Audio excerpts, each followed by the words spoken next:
हर्षवर्धन,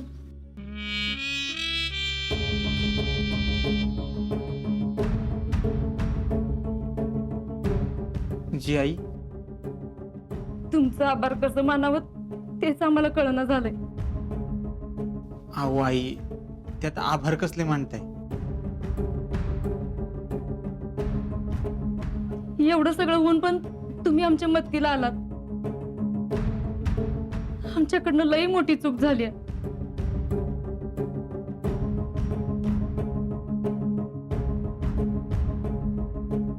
मनात एवढं काही घेऊ नका. आई प्लीज असं काय बोलू नका. म्हणजे आम्ही काय उपकार केलेत का तुमच्यावर? आणि तुम्ही हे असं बोलून मला पर्क करताय बरं का. अहो, आमचा दोष आहे म्हणल्यावर माफी मागायला नको का?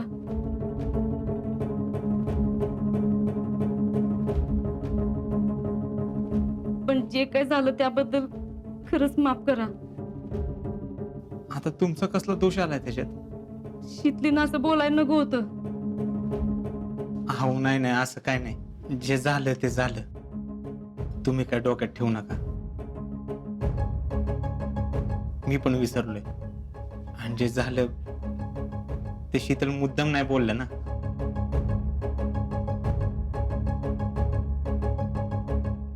त्याच्यात त्यांची बी काही चुकी नाही ना तुमची कुणाची. चूक असलच तर ती आमच्या नशिबाची.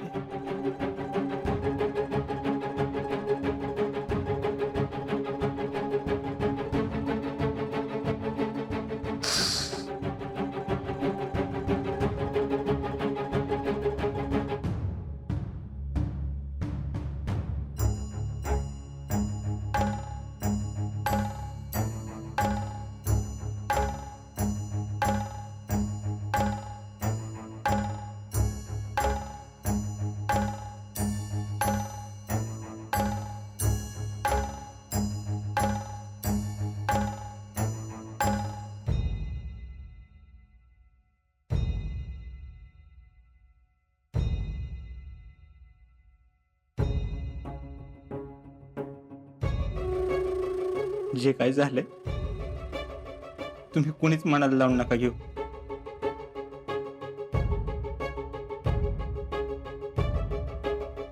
आम्हाला फक्त आमच्या आईसाहेबांचं टेन्शन आलं. झाल्या प्रकाराबद्दल त्यांनी ते मनाला लावून घेतले.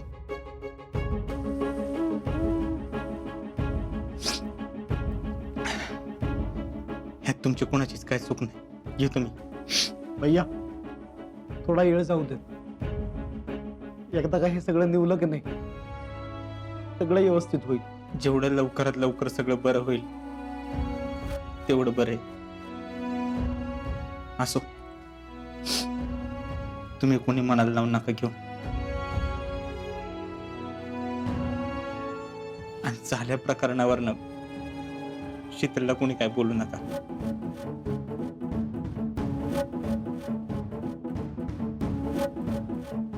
जितू काका, काय लागलं तर मला फोन करा. मी अवेलेबल आहे. आई येतो मी.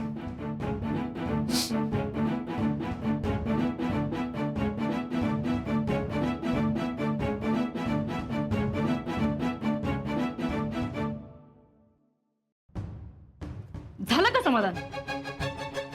झालं? आता मी काय केलंय? अजून काय करायचं बाकी आहे? हा, अगं एवढं सगळं होऊन पण भैयाने किती मदत केली आपल्याला बघितलंच ना.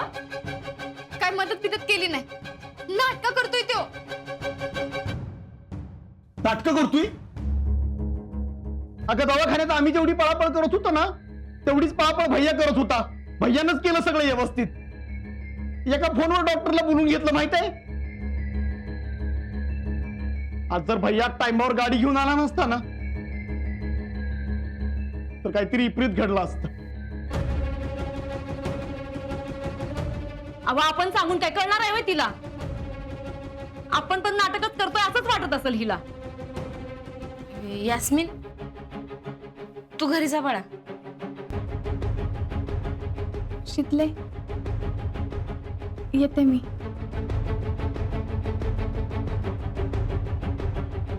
काय तुम्ही बी तिला मैत्रिणीसमोर कशाला बोलताय? अगं आता तरी तिची बाजू घ्यायचं बंद कर की. या सगळ्यामध्ये तिची जेवढी चूक आहे ना तेवढीच तुझी पण चूक आहे. अगं आमच्यापेक्षा तूच जास्त तिच्या बरोबर असायचीस ना. हा मग तुला कळायला नको होतं तिचं काय चाललंय ते? आणि म्हणती तिच्या मैत्रिणी पुढे का बोलताय म्हणून. तिनं अख्ख्या गावापुढे आमची आबरू काढली त्याला काहीच नाही वाटलं तुला? मैत्रिणी पुढे कशाला बोलताय म्हणजे तो भैया तो एवढी पळापळ करत होता दवाखान्यात आमच्यासाठी, ही म्हणती नाटकं करत होता. नाटकं वाटतात होय तुला ही? जेव्हा गरज पडली ना आपल्या घराला तवा तवा भैया आलाय मदतीला धावून. एवढा चांगला पोरगा बघितला होता हिच्यासाठी. त्याचं काय नाही, नाटकं करतोय म्हणे नाटकं.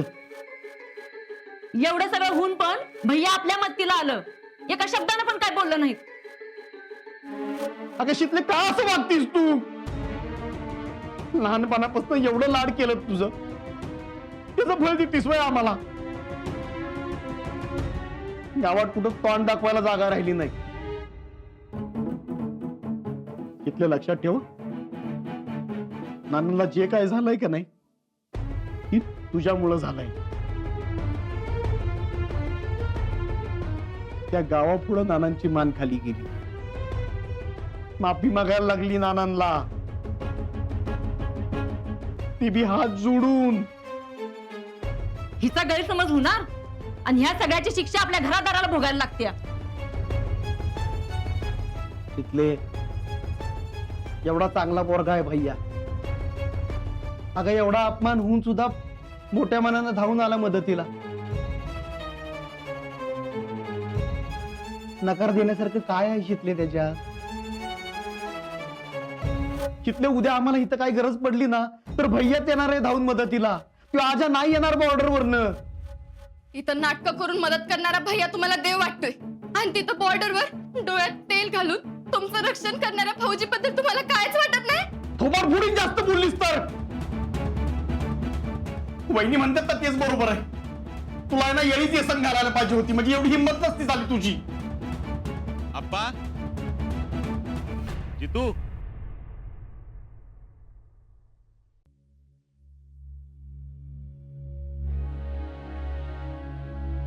नानांना घरी आणलं ना?